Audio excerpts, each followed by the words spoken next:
with us tonight. We are joined once again by Carol Higgins-Taylor. Carol, thank you so much for coming in tonight. We really appreciate it. Thank you. It's great to be here. So it's no secret, Election Day is right around the corner. How is AARP out there to help people prepare for that?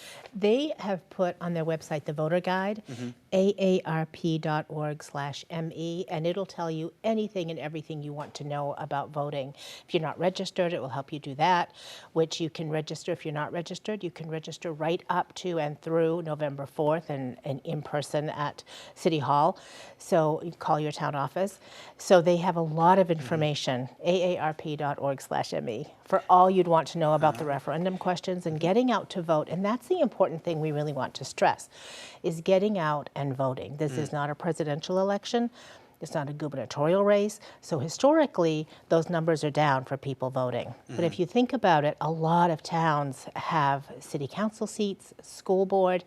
In Bangor alone, there are 9 people running for 3 seats. So getting out to vote and making your voice heard is critically important. And the 2 referendum questions could be life-changing for a lot of people. So AARP is not telling people how to vote, which way to vote. They just want their voices heard. Absolutely. Still time to get an absentee ballot. Call your town, and you can still get one and vote that way if you need to. So it's important. Yeah, like you were saying before, it's one of those situations where it might not be what people consider the most exciting election, where they're looking for that big change, the senators, the president, things like that. But it's one of those elections, like you said, where it's local officials, and that can sometimes have the biggest impact on your everyday life because it's your immediate circle that's being affected with these kind of elections, right? It's exactly right. That's exactly it. So the big fancy elections are important and they impact all of us. But the town that you live in, those elections impact you every day as well. These are town leaders. They're setting city policy and making changes and doing things in the community that you live in. So you want to make sure the person that you think is best suited for that job gets it. And the only way to do that is to get out and vote. And the referendum questions are very important.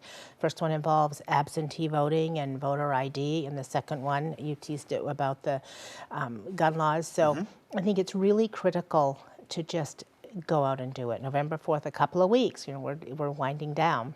Yeah, and you just you mentioned it earlier, but AARP has resources where people can go out and they can do their own research and they can look up these referendum questions.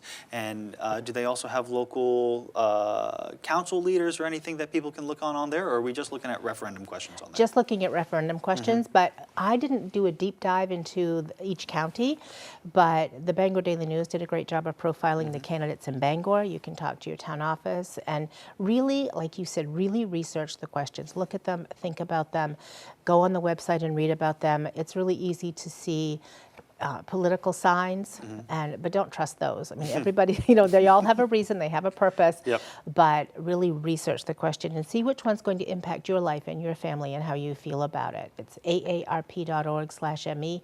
Well, honestly, I was really impressed by how comprehensive that page was. All right. Well, Carol, thank you so much for coming in tonight. We really appreciate it. We'll be back with more after the break. Thank you. Thank you.